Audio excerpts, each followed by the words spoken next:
Hello friends, मैं Ranjit GS आज तक में आपका स्वागत करता हूं। दोस्तों, पिछले वीडियो में हम लोग गुप्त वंश के प्रमुख शासक के बारे में पढ़े थे। आज हम लोग इस वीडियो में गुप्तकालीन प्रशासन के बारे में पूरे विस्तार से पढ़ेंगे। ये काफी महत्वपूर्ण वीडियो है और इससे हमेशा आपके एग्जाम में प्रश्न आते ही रहे हैं। तो गुप्त प्रशासन जो है, गुप्त साम्राज्य का प्रशासन व्यवस्था जो है वो कैसा था? राजतंत्रात्मक था। राजतंत्रात्मक प्रशासन व्यवस्था का मैंने एक विशेषता बताया था, गुण बताया था कि राजा का पुत्र ही राजा होता है। ठीक है, राजा का पुत्र ही राजा होता है। तो ये राजतंत्रात्मक व्यवस्था का सबसे महत्वपूर्ण गुण है। अर्थात वंशानुगत पद व्यवस्था होता है। राजपद जो होता है वो वंशगत होता है, वंश के आधार पर चलता है, लेकिन राजगद्दी हमेशा ज्येष्ठ पुत्र को ही नहीं मिलती। ठीक है, यहाँ जो था वो आप देखे होंगे कि ऐसा सामान्यतः देखा जाता है कि राजगद्दी जो है वो ज्येष्ठ पुत्र को मिलता है। ठीक है, लेकिन कई सारी परिस्थितियों में ज्येष्ठ पुत्र को राजगद्दी नहीं मिलती। गुप्त साम्राज्य की जो राजधानी थी वो पाटलिपुत्र था। बाद में आप देखेंगे कि इसकी राजधानी उज्जैन हो जाती है। उज्जैन जो है वो क्या हो जाती है? व्यापारिक राजधानी हो जाती है। नहीं, अब बाद में देखेंगे, क्योंकि मैंने पिछले वीडियो में बताया था, गुप्त राजाओं ने प्रांतीय एवं स्थानीय शासन पद्धति चलाई। मतलब राज्य जो था वो प्रांतों में बटे हुए थे। ठीक है, प्रांतों में बटे हुए थे और प्रांत जो था वो स्थानीय प्रशासन में, मतलब विषय में बटे होते थे। ठीक है, राज्य कई सारे भुक्तियों में अर्थात प्रांतों में विभाजित थे। ठीक है, राज्य क्या था? भुक्ति में विभाजित था। और जैसा राज्य प्रांत या भुक्ति, ठीक है, राज्य प्रांत या भुक्ति में विभाजित था। फिर क्या था कि भुक्ति का प्रभारी जो होता था वो उपरीक होता था। कौन होता था? उपरीक होता था। भुक्तियां कई सारी विषयों में विभाजित थी। ठीक है, विषयों में मतलब विषय हो गया जिला। ठीक है, विषय क्या हो गया? जिला। और जिला का प्रभारी जो होता था, विषय का प्रभारी विषयपति होता था। प्रत्येक विषय को विधिथों में बांटा गया था। ठीक है, और विषय जो था वो किस में बट गया? विधिथों। ठीक है, विधिथों में बटा हुआ था, विधियों में बटा हुआ था। ठीक है, विधियों में बटा हुआ था, कई सारे विधियों में बटा हुआ था और विधियां ग्राम में विभाजित थी। मतलब आप प्रशासनिक व्यवस्था को देख लीजिए कि राज्य प्रांत में विभाजित था, प्रांत विषय में विभाजित था, विषय मतलब जिला, और जिला जो था वो विधियों में विभाजित था, और विधि जो था वो ग्राम में, मतलब सबसे ऊपर राज्य, ठीक है, और सबसे नीचा ग्राम व्यवस्था थी। ठीक है, पेठ जो था वो ग्राम समूह की इकाई होती थी और ग्राम प्रशासन की सबसे छोटी इकाई थी। ग्राम प्रशासन की सबसे छोटी इकाई क्या हो गया? ग्राम प्रशासन की सबसे छोटी इकाई हो गया पेठ। ठीक है, पेठ हो गया सबसे छोटी इकाई ग्राम प्रशासन की। ग्राम सभा जो था वो मुख्य रूप से आप देखेंगे, ग्राम सभा जो था शासन, ग्राम प्रशासन ग्राम सभा के द्वारा ही संचालित होता था, जिसका मुखिया ग्रामी कहलाता था। मतलब ग्राम सभा जो था वो क्या था? गांव के प्रशासन पे, जैसे वर्तमान में आप देखते होंगे कि गांव के प्रशासन को चलाने के लिए मुखिया होता है और मुखिया को सहायता करने के लिए बहुत सारे वार्ड सदस्य होते हैं। सिमिलरली गुप्त काल में भी शासन व्यवस्थाएं थी और ग्राम सभा होती थी। ग्राम सभा के बहुत सारे सदस्य होते थे जो ग्रामीण अर्थात मुखिया का मदद करते थे। ठीक है, और इसे ग्रामीण जो थे, जो ग्राम सभा का सदस्य होते थे, उसको महतर कहा जाता है। वर्तमान में हम लोग वार्ड, ठीक है, वार्ड सदस्य कहते हैं और उस समय क्या कहलाता था? महतर कहलाता था। ग्राम सभा को पंचमंडली या ग्राम जनपद भी कहा जाता था। जैसे आप लोग अभी देखते होंगे कि पंचायत में, ग्राम पंचायत में सरपंच व्यवस्था है। ठीक है, सरपंच व्यवस्था है और ये सरपंच जो है जितने भी ग्रामीण स्तर पर, ठीक है, जितने भी ग्रामीण स्तर पर विवाद होते हैं, विवाद को सुलझाने का काम करता है। तो सिमिलरली वहां भी एक ग्राम सभा थी जो पंचमंडली थी, अर्थात बहुत सारे सदस्य मिलकर, महतर मिलकर एक पंचमंडली का निर्माण करते थे और यही ग्राम जनपद कहलाता था, जो ग्राम के प्रशासन में सहयोग करता था। गोप्ता देश का प्रशासन था जो सम्राट द्वारा सीधे नियुक्त किया जाता था। गोप्ता जो था वो देश के प्रशासनिक व्यवस्था के संचालन में राजा का सहायता करता था और उसे राजा के द्वारा ही नियुक्त किया जाता था। तो गुप्त साम्राज्य में अर्थात गुप्त वंश में जो प्रमुख अधिकारी थे उनके बारे में थोड़ा सा विस्तार से जान लेते हैं। जैसे संधि विग्राहक को युद्ध और संधि का मंत्री कहा जाता था। जैसे आप देखेंगे कि युद्ध और संधि का मंत्री जो था वो समुद्रगुप्त के समय कौन था? समुद्रगुप्त के समय ये था हरिसेन। कौन था?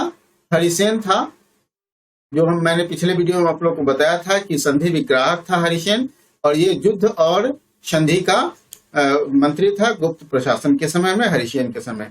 कुमारामात्य गुप्त साम्राज्य का सबसे बड़ा अधिकारी होता था, याद रखेंगे। गुप्त साम्राज्य में सबसे बड़ा अधिकारी कौन होता है? कुमारामात्य होता है। खाद्य पतितिका जो है था, वो भोजन का व्यवस्था करने वाला अधिकारी होता था। महादंड नायक न्यायाधीश होता था, ठीक है, जज होता था, ठीक है। ये क्या करता था? विभिन्न प्रकार के विवादों, ठीक है, विभिन्न प्रकार के विवादों के निपटारा में सहयोग करता था। ध्रुवाधिकरण जो था, भूमि कर वसूलने वाला अधिकारी था, मतलब टैक्सेशन व्यवस्था था, ठीक है, लैंड टैक्सेशन व्यवस्था, याद रखेंगे। लैंड टैक्सेशन व्यवस्था मतलब ध्रुवाधिकरण से संबंधित था। उसी प्रकार आप देखेंगे कि चंद्रगुप्त द्वितीय मतलब अर्थात विक्रमादित्य, इसको चंद्रगुप्त द्वितीय को चंद्रगुप्त विक्रमादित्य भी कहते हैं। और इनके समय जो प्रमुख अधिकारी था, उपरी मतलब प्रांत का राज्यपाल होता था, ठीक है, प्रांत के राज्यपाल को उपरी कहते थे चंद्रगुप्त द्वितीय के समय में, ठीक है। प्रांत के राज्यपाल को क्या कहते थे? उपरी कहते थे। कुमारामात्य प्रशासनिक अधिकारी होता था, ठीक है, और ये सबसे बड़ा अधिकारी होता था, गुप्त साम्राज्य में सबसे बड़ा अधिकारी होता था कुमारामात्य, जैसा कि आप लोगों ने यहाँ देखा है, कुमारामात्य सबसे बड़ा अधिकारी होता था। उसके बाद दंडपाशिक, ये पुलिस अधिकारी होता था, पुलिस प्रशासन होता था, पुलिस प्रशासन का प्रधान होता था।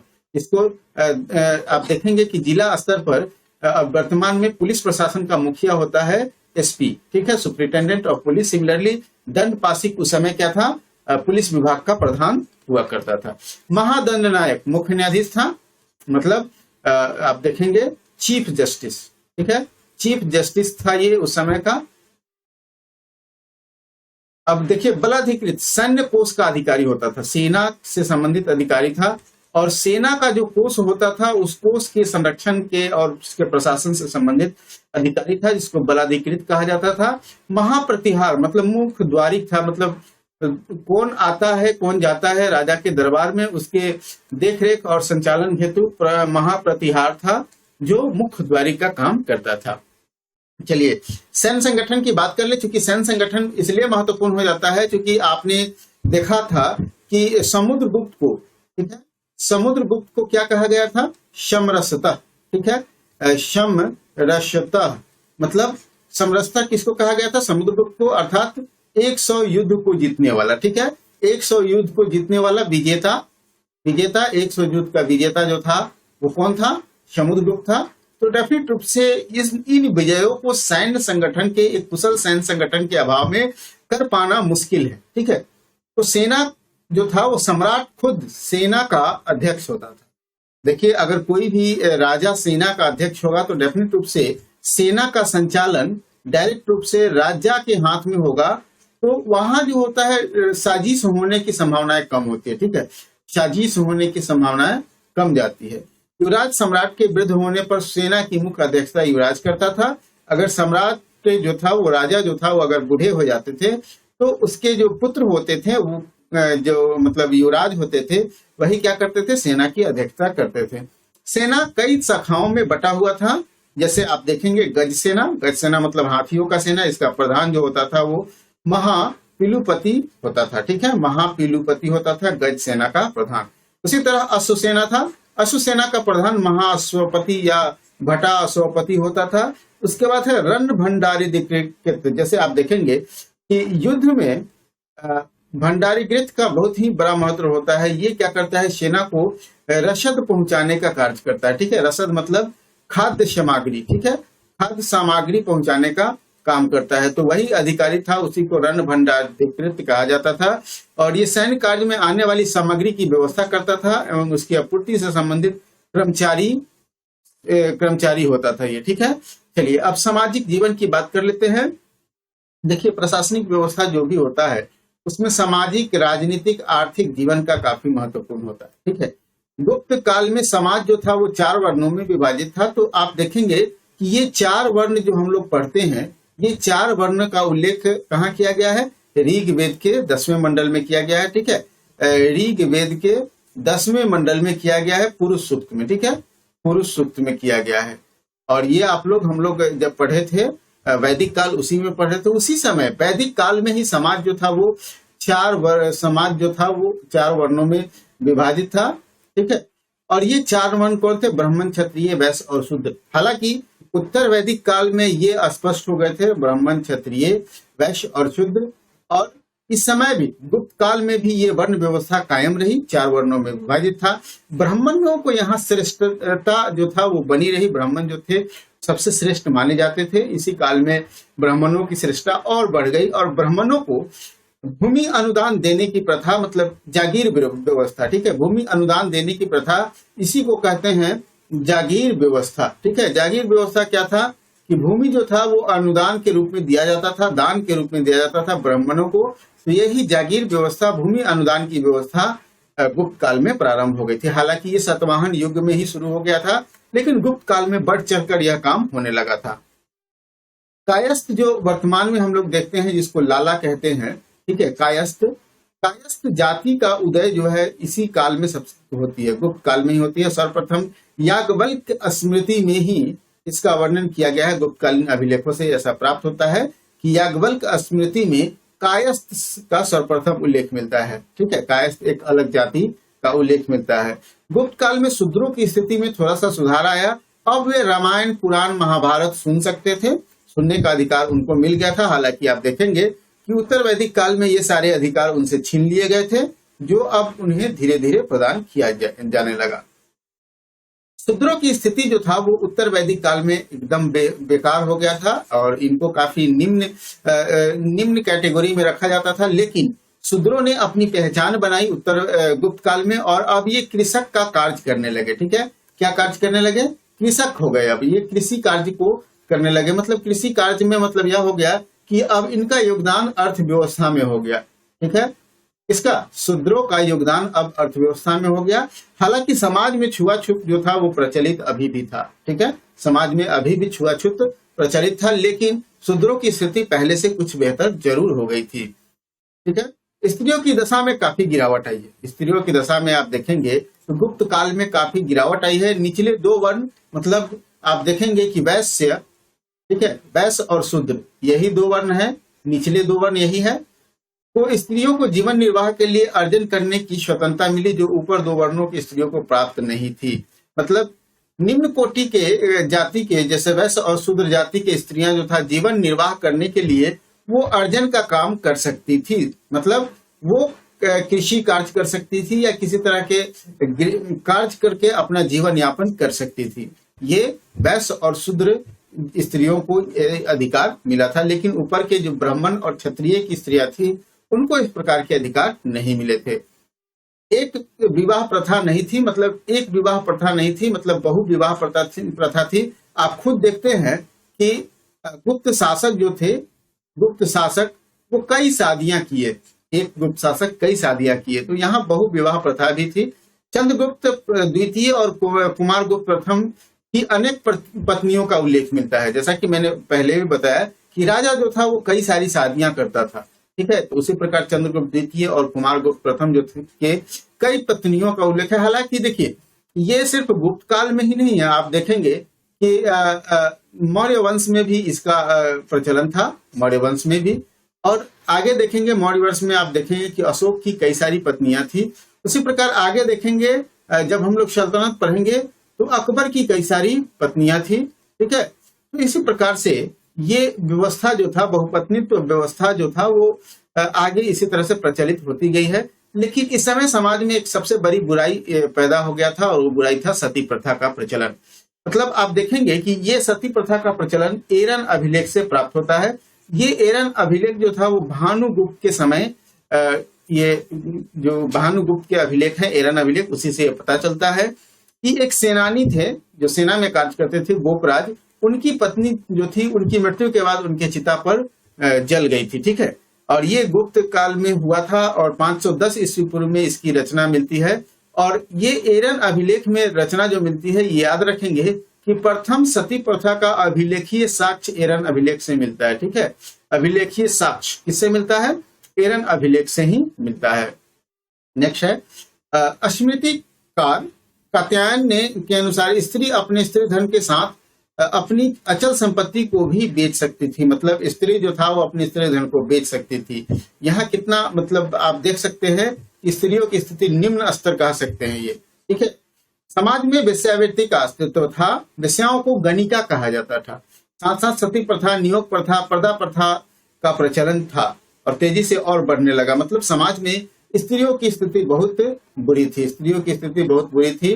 उन्हें पर्दा प्रथा, नियोग प्रथा, सती प्रथा जैसे कई सारी बुराइयां जो था वो स्त्रियों के अगेंस्ट पनप गई थी और ये काफी बढ़ रही थी। चलिए अब धर्म व्यवस्था के बारे में जानते हैं, उस समय के धार्मिक जीवन के बारे में जानते हैं। हालांकि गुप्त वंश के जो भी शासक हुए हैं वो वैष्णव धर्म को मानने वाले थे, लेकिन कुछ गुप्त शासक में देखेंगे कि ये बौद्ध धर्म को भी प्रश्रय दिए, ठीक है, बौद्ध धर्म को भी प्रश्रय दिए हैं। तो लेकिन मुख्य रूप से ये वैष्णव धर्म को मानने वाले लोग थे। इस काल में मूर्तियां ब्रह्मा सृजन करने वाला, विष्णु पालन करने वाला तथा महेश संहार करने वाला, मतलब त्रिदेव, ठीक है। त्रिदेव की जो संकल्पना है, ठीक है, त्रिदेव की जो संकल्पना है वो गुप्त काल में ही स्पष्ट रूप से झलकती है, ठीक है। हालांकि ये त्रिदेव की संकल्पना आपको देखेंगे कि उत्तर वैदिक काल में ही हो जाती है, लेकिन स्पष्ट रूप से यहाँ झलकने लगी है। अब ब्रह्मा को सृजन करने वाला माना जाने लगा है, विष्णु को पालन करने वाला और महेश अर्थात शंकर को संहार करने वाला माना जाने लगा और इस रूप में उनकी पूजा भी हो गई है। मतलब त्रिदेव की संकल्पना जो है वो स्पष्ट हो जाती है। गुप्त काल में मूर्ति पूजा ब्राह्मणीय धर्म का सामान्य लक्षण हो गया है। मतलब मूर्ति पूजा का काफी ज्यादा प्रचलन हो गया है, मूर्ति पूजा का प्रचलन हो गया है, ठीक है। चंद्रगुप्त द्वितीय और समुद्रगुप्त के सिक्कों पर आप देखेंगे कि विष्णु के वाहन गरुड़ का भी चित्र पाया जाता है, जो कि गुप्त वंश के राजकीय चिन्ह थे। मतलब वैष्णव धर्मावली, ठीक है, वैष्णव धर्म से संबंधित इससे स्पष्ट हो गया है, ठीक है। विष्णु के जो वाहन थे गरुड़, उसके चित्र आपको इनके सिक्के पर मिल जाते हैं। चंद्रगुप्त द्वितीय और समुद्रगुप्त के सिक्कों पर मिल जाते हैं। जो मुख्य रूप से आप देखेंगे कि गरुड़ जो था वो गुप्त राजाओं के राजकीय चिन्ह भी था, ठीक है। तो इससे स्पष्ट हो जाता है कि गुप्त शासक जो थे वो वैष्णव धर्मावली थे, वैष्णव धर्म को मानने वाले थे, ठीक है। देवगढ़ आप जहां मालूम होगा झांसी में है, यहाँ पे एक दशावतार मंदिर का निर्माण कराया गया गुप्त शासकों के द्वारा, ठीक है। वैष्णव धर्म का सबसे महत्वपूर्ण अवशेष है और मंदिर पंचायतन श्रेणी का है, ठीक है। किस श्रेणी का है? पंचायतन श्रेणी का है। और ये दशावतार मंदिर कहाँ है? देवगढ़ झांसी में है। वहीं गंधार अभिलेख से विष्णु को मधुसूदन कहा गया है। गंधार अभिलेख में विष्णु को क्या कहा गया है? मधुसूदन कहा गया है। मधुसूदन विष्णु को कहा गया, अर्थात यहाँ भी आप देख रहे होंगे कि यहाँ से भी स्पष्ट पता चलता है कि ये लोग वैष्णव धर्म को मानने वाले थे। हरिहर के रूप में शिव को विष्णु के साथ दर्शाया गया है, ठीक है। हरिहर के रूप में विष्णु के साथ किसको दर्शाया गया है? शिव को दर्शाया गया है, जो वैष्णव और शैव धर्म के समन्वय को दिखाता है, ठीक है। वैष्णव धर्म, ठीक है, वैष्णव धर्म और शैव धर्म दोनों के समन्वय को दिखाता है, क्योंकि ये हरिहर और विष्णु की जो प्रतिमाएं एक साथ बनी, इससे स्पष्ट होता है कि वैष्णव धर्म और शैव धर्म दोनों का समन्वय हो गया है, दोनों के बीच काफी पारस्परिक संबंध हो गया है। गुप्त काल में बौद्ध धर्म को भी प्रश्रय दिया गया, राजश्रय मिलना जो है वो समाप्त हो गया था, ठीक है। बौद्ध धर्म में हम लोग देखेंगे कि ये राजश्रय मिलना समाप्त हो गया था, किसको? बौद्ध धर्म को, और भागवत धर्म के केंद्र बिंदु बन गए थे। गुप्त काल जो था वो बौद्ध धर्म को प्रश्रय मिलना समाप्त हो गया, लेकिन भागवत धर्म को काफी प्रश्रय मिला। लेकिन आप आगे पढ़ेंगे कि कुछ गुप्त राजाओं ने बौद्ध विहारों का निर्माण करवाया है, ठीक है। जैसे कुमारगुप्त प्रथम ने नालंदा महाविहार की स्थापना करवाई और नालंदा बौद्ध शिक्षा का प्रमुख केंद्र बन गया। तो देख रहे हैं कि एक तरफ जहां गुप्त शासक जो है वो बौद्ध धर्म को प्रश्रय देना बंद कर दिए, वहीं पे कुमारगुप्त ने क्या किया? नालंदा महाविहार का निर्माण कराया और ये बौद्ध शिक्षा का प्रमुख केंद्र बन गया। यहाँ पे आप देखेंगे कि विदेशों से लोग आकर पढ़ते थे। जैसे आप देखेंगे कि फाहियान जो था वो यहाँ आके पढ़ा था, ठीक है। और महायान शाखा से संबंधित था ये नालंदा महाविहार की शाखा से, महायान शाखा से। बौद्ध धर्म के दो शाखाएं थी, आप लोग को मालूम है, महायान और हीनयान, ठीक है। बाद में एक और शाखाएं निकलकर सामने आई जिसको हम लोग वज्रयान शाखा कहते हैं। जैसे विक्रमशिला विश्वविद्यालय का संबंध वज्रयान शाखा से थी, उसी तरह महायान शाखा अभी यहाँ पे देखेंगे कि नालंदा महाविहार में महायान शाखा से संबंधित शोध होते थे, पढ़ाई होते थे। गुप्त काल में मथुरा और वल्लभी जैन सभा का आयोजन किया गया। मतलब मथुरा और वल्लभी जो था वो जैन धर्म का प्रमुख केंद्र था, और इस समय यहाँ पे जैन सभा का आयोजन किया गया गुप्त काल में ही। ठीक है, चलिए अब हम लोग गुप्त काल के अर्थव्यवस्था के बारे में जानते हैं, आर्थिक गतिविधियों के बारे में जानते हैं। ठीक है, तो गुप्त कालीन मुद्राएं और अभिलेख तत्कालीन आर्थिक समृद्धि को दिखाता है। क्यों? क्योंकि देखेंगे कि गुप्त काल में काफी मात्रा में स्वर्ण और रजत के सिक्कों का निर्माण हुआ है। इस समय अर्थव्यवस्था जो था वो कृषि मूलक अर्थव्यवस्था थी, व्यापार काफी बढ़ चढ़ कर होता था, और जानते हैं कि उज्जैन जो था इस समय प्रमुख व्यापार का केंद्र था। उद्योग धंधे काफी विकसित थे। गुप्त काल में समृद्धि का ये सबसे महत्वपूर्ण कारण था। भूमि, आप जानते हैं कि क्योंकि अर्थव्यवस्था कृषि मूलक थी तो कृषि की प्रधानता होगी, और कृषि की प्रधानता होगी तो एग्रीकल्चर बेस्ड इकोनॉमी होने के कारण यहाँ एग्रीकल्चर को काफी महत्व दिया जाता होगा।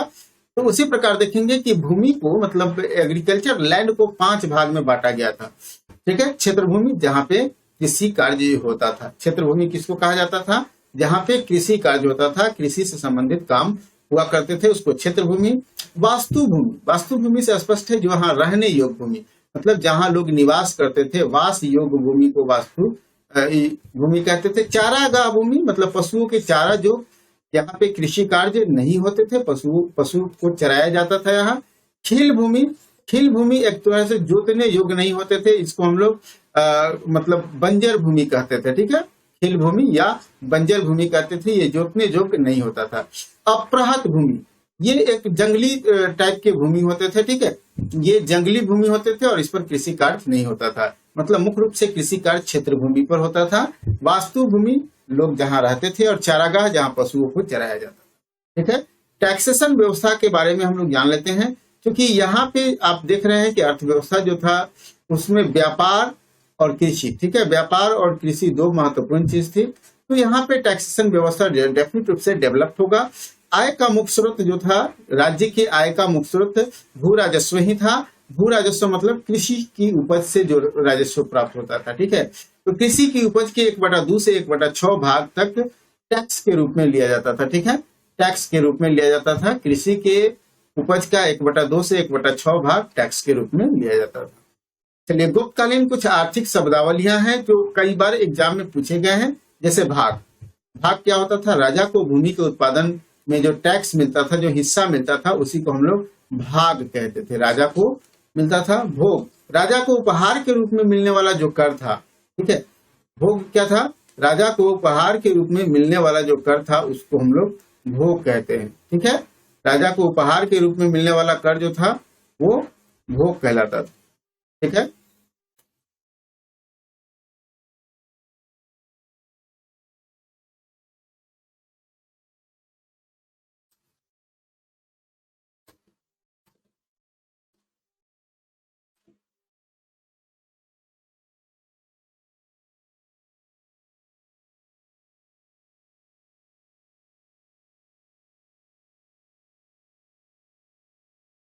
तो राजा को जो उपहार के रूप में टैक्स मिलता था उसको भोग कहते थे।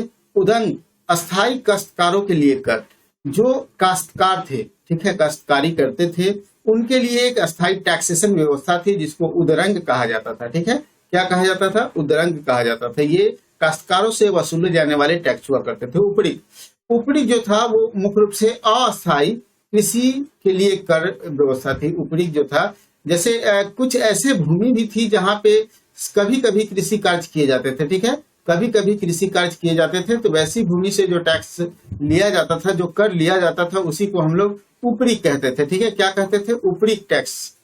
ठीक है, हिरण्य, हिरण्य जो था वो द्रव्य या नगद के रूप में जो टैक्स लिया जाता था। ठीक है, नगद टैक्स, नगद टैक्स व्यवस्था को हम लोग हिरण्य कहते हैं। ठीक है, विष्ट मतलब निःशुल्क या बेगार श्रम।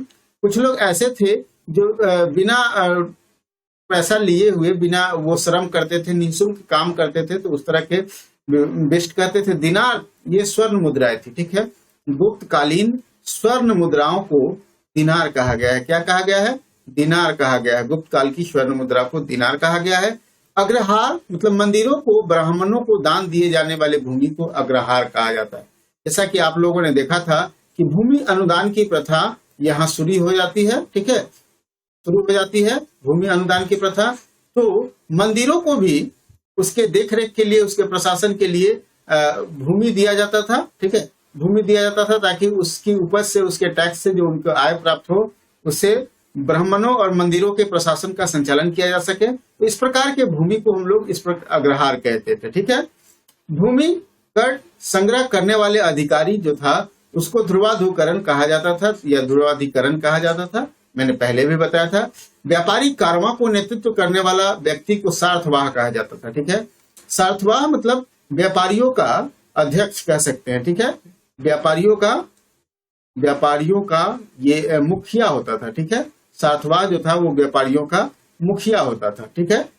इस काल में व्यापारियों और शिल्पों के 4 संगठन थे, एक निगम थे, दूसरा पूग था, गण था और श्रेणी था।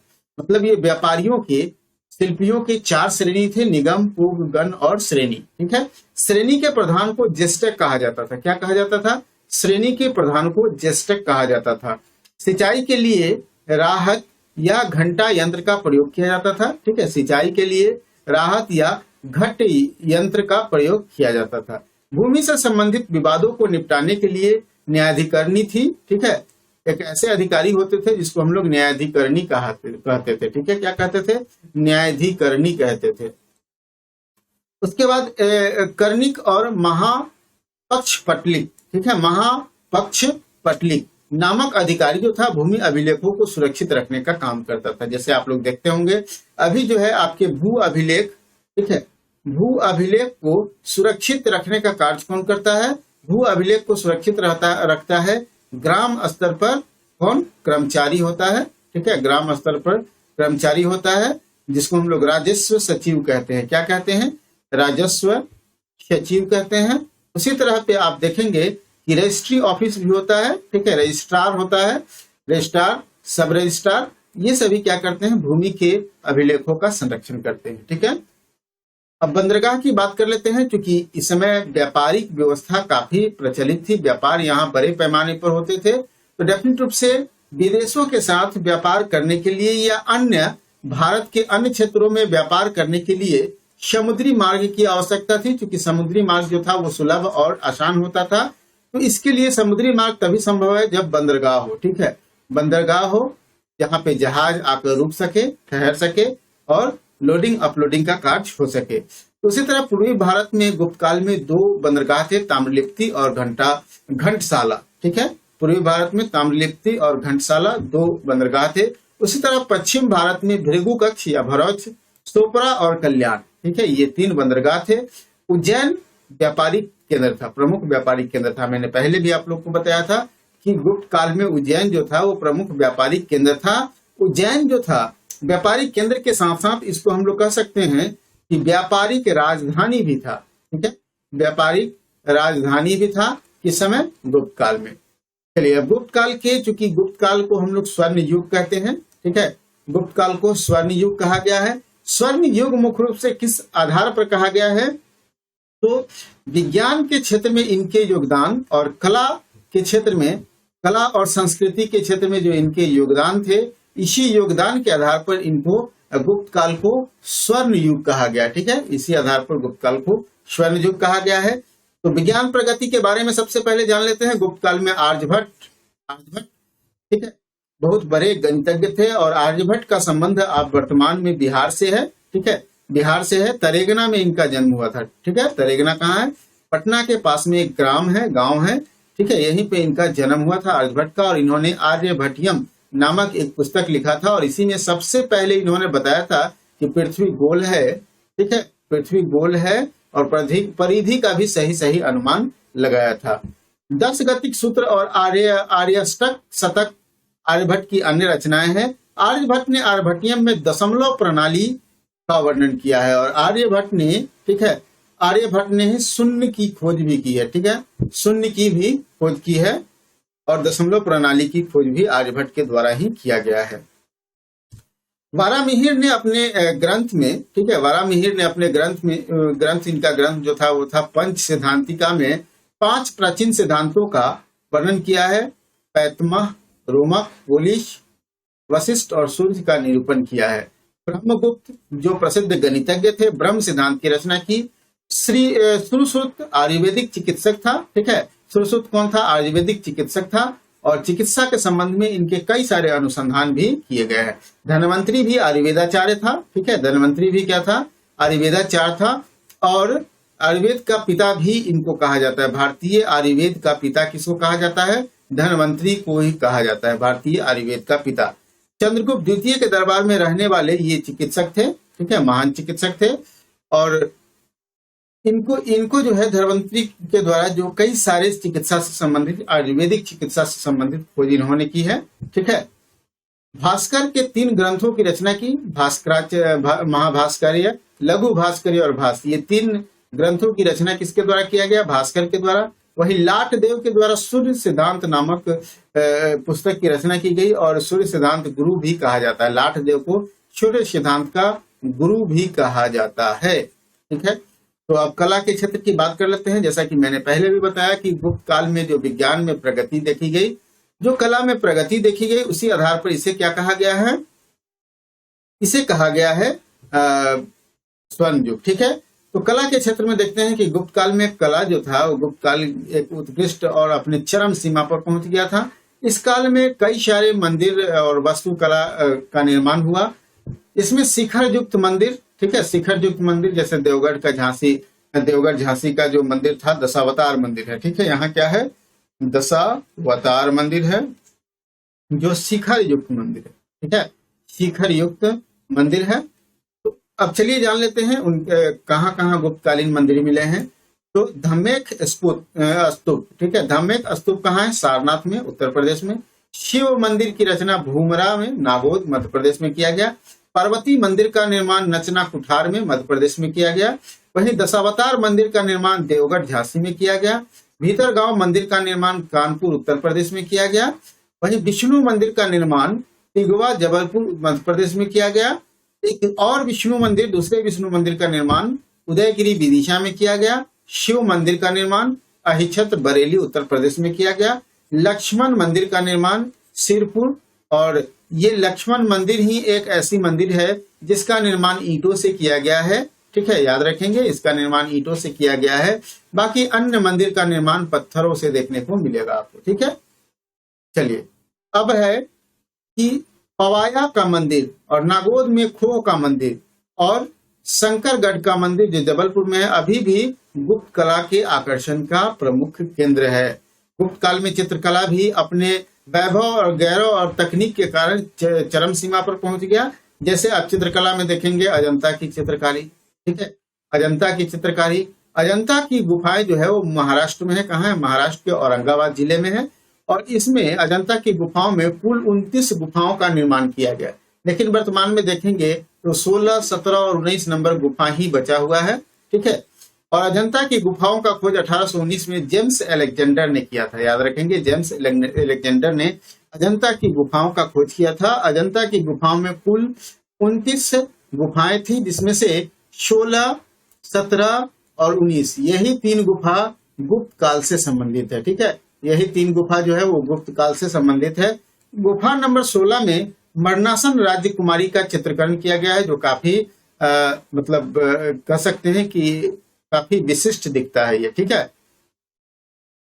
और गुफा नंबर 17 में जातक कथाओं का उल्लेख है। जातक कथा का संबंध किससे है? आपको मालूम होगा, जातक कथा का संबंध है बौद्ध धर्म से, ठीक है। किससे है? बौद्ध धर्म से संबंध है। तो गुफा नंबर 17 बौद्ध धर्म से संबंधित है और इसमें जातक कथाओं का उल्लेख किया है। बुद्ध को यशोधरा से भिक्षा मांगते और यशोधरा द्वारा राहुल को बुद्ध को सौंपते हुए यहाँ दिखाया गया है। इस गुफा में सिंघल के राज दरबार का भी चित्रण किया गया है। सिंघल के राज दरबार का भी चित्रण इस गुफा में किया गया है। इससे इसके चित्रों का चित्रशाला कहा जाता है, ठीक है। इस गुफा नंबर 17 को क्या कहा जाता है? चित्रों का चित्रशाला। अजंता की गुफाओं के चित्र बौद्ध धर्म के महायान शाखा से संबंधित है, ठीक है। क्योंकि आप देखे थे कि यहाँ महायान शाखा के अध्ययन हेतु नालंदा में, ठीक है, नालंदा में बौद्ध विहार की स्थापना करवाया गया था। किसके द्वारा? कुमार गुप्त प्रथम के द्वारा, ठीक है, कुमार गुप्त प्रथम के द्वारा। अब चलिए बाघ की गुफाओं का वर्णन कर लेते हैं। बाघ की गुफाएं जो है वो मध्य प्रदेश में है। कहाँ है? बाघ की गुफाएं मध्य प्रदेश में है, और मध्य प्रदेश के ये धार जिले में। कहाँ है? धार जिले में है, और विंध्य पर्वत को काटकर बनाया गया है। बाघ की गुफाएं जो है विंध्य पर्वत को काटकर बनाया गया है। और यहाँ के गुफा की सबसे महत्वपूर्ण विशेषता है कि यहाँ किसी धर्म विशेष को प्रश्रय नहीं दिया गया है, अर्थात यहाँ के जो भी चित्रकरण है वो लौकिक चित्रकरण है और धर्मनिरपेक्ष चित्रकरण है। इसमें बाघ की गुफा याद रखेंगे, बाघ जो होता है वो राजा होता है, ठीक है। और आप देखेंगे कि यहाँ पे उसी तरह बाघ की गुफाओं में क्या किया गया है? धर्मनिरपेक्ष, क्योंकि राजा क्या होगा? धर्मनिरपेक्ष होगा, लौकिक होगा। तो उसी तरह बाघ की गुफाओं का जो चित्रण है वो धर्मनिरपेक्ष और लौकिक है। चलिए अब गुप्त काल में साहित्य के योगदान को देख लेते हैं, क्योंकि साहित्य का भी इस समय काफी महत्वपूर्ण योगदान रहा। गुप्त काल में संस्कृत साहित्य का सबसे बड़ा स्वर्ण युग कहा जाता है, ठीक है। संस्कृत साहित्य का काफी विकास हुआ है गुप्त काल में। कालिदास जो कि चंद्रगुप्त द्वितीय के दरबार में रहते थे, संस्कृत भाषा के सबसे प्रसिद्ध कवि हुए, और इन्हें भारत का शेक्सपियर भी कहा जाता है। किसको? कालिदास को। कालिदास को भारत का शेक्सपियर भी कहा जाता है। इसलिए याज्ञवल्क्य स्मृति, कात्यायन स्मृति, ठीक है, ब्रह्मपति स्मृति और पराशर स्मृति की रचना भी गुप्त काल में ही मानी जाती है। वीरसेन की उदयगिरी गुहा लेख की रचना भी गुप्तकालीन है। मंदसौर प्रशस्ति की रचना वात्स्यवटी ने की थी, और यह भी गुप्तकालीन है, ठीक है, यह भी गुप्तकालीन ही है। मंदसौर प्रशस्ति की रचना वात्स्यवटी ने की थी, और यह भी गुप्तकालीन है। चलिए अब कुछ प्रमुख लेख हैं, पुस्तक है और उसकी रचनाएं देख लेते हैं, लेखक की रचनाएं। जैसे कालिदास के द्वारा अभिज्ञान शकुंतलम, ऋतु संहार, मालविकाग्निमित्रम, कुमार संभव, मेघदूत, रघुवंश और विक्रमोवंशियम, ये पुस्तक लिखा गया। वहीं भास के द्वारा स्वप्नवासवदत्तम, कर्णभारम और चारुदत्तम, ये पुस्तक लिखा गया। विष्णु शर्मा के द्वारा पंचतंत्र और वान भट्ट के द्वारा हर्षचरित, काफी महत्वपूर्ण है ये दोनों। फिर विशाख दत्त के द्वारा मुद्रा राक्षस, हालांकि मुद्रा राक्षस में आपको मौर्य वंश के बारे में भी जानकारी आपको मिल जाएगी, ठीक है, मौर्य वंश के बारे में भी मुद्रा राक्षस में जानकारी मिल जाएगी। देवी चंद्रगुप्त, यह भी विशाख दत्त के द्वारा लिखा गया। शूद्रक के द्वारा मृक्ष कटिकम लिखा गया। भौमक के द्वारा रावणाजुर्जियम लिखा गया। वहीं पे वात्स्यवटी के द्वारा रावण वध लिखा गया। किसके द्वारा? वात्स्यवटी के द्वारा रावण वध लिखा गया। वहीं राजशेखर के द्वारा काव्य मीमांसा लिखा गया, और अमर सिंह के द्वारा अमरकोश लिखा गया, ठीक है। तो ये सभी पुस्तक की रचना की गई थी इस समय गुप्त काल में। दोस्तों हमें पूरी उम्मीद है कि ये वीडियो आपको काफी पसंद आया होगा। चलिए, अगर अभी तक आपने हमारे YouTube चैनल को सब्सक्राइब नहीं किया है तो कर लीजिए, और साथ साथ हमारे टेलीग्राम ग्रुप से भी जुड़ सकते हैं। यहाँ पे आपको बहुत सारे महत्वपूर्ण अपडेट्स मिलते हैं, और हमारे फेसबुक पेज को भी लाइक कर सकते हैं। चलिए आज के लिए इतना ही, फिर मिलते हैं हम लोग